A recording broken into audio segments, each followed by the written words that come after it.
అంతేనా? ఇప్పుడు TRS BRS వెళ్ళిపోయినట్టు 9 వాళ్ళు అటు వెళ్ళి చేరిపోతారు. ఇంకా చంద్రబాబు ఓపెన్ చేయలేదు కాబట్టి ఆగుతున్నారు, లేకపోతే వెళ్ళిపోతారు అటుకి. ఇంకా అప్పుడు ఏముంటది? ఇంకా అంతే. అప్పుడు ఈయన ఒకడే కూర్చోవాలి.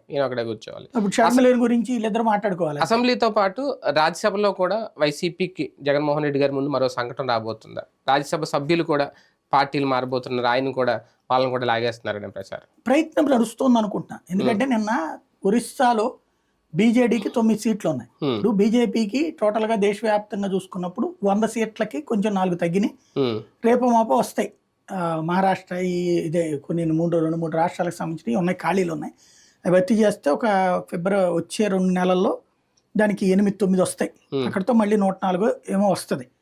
కానీ హాఫ్ ఆఫ్ మెజార్టీ అన్నటువంటి దానికి వాళ్ళతో కూడా కలిపి వస్తుంది. ఎవరితో? ఎన్డీఏగా వస్తుంది హాఫ్ మెజార్టీ.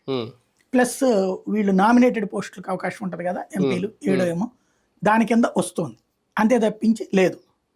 ఇక్కడ పాయింట్ ఏంటంటే వీళ్ళు తీసుకోవాల్సినటువంటి లెక్కలోకి వచ్చేటప్పటికి ఈ ఇప్పుడు వీళ్ళు చేస్తుంది ఏంటంటే ఒరిస్సాలో బీజేడీ ఎంపీలని తాజాగా ఒక ఆవిడ రాజీనామా చేసింది.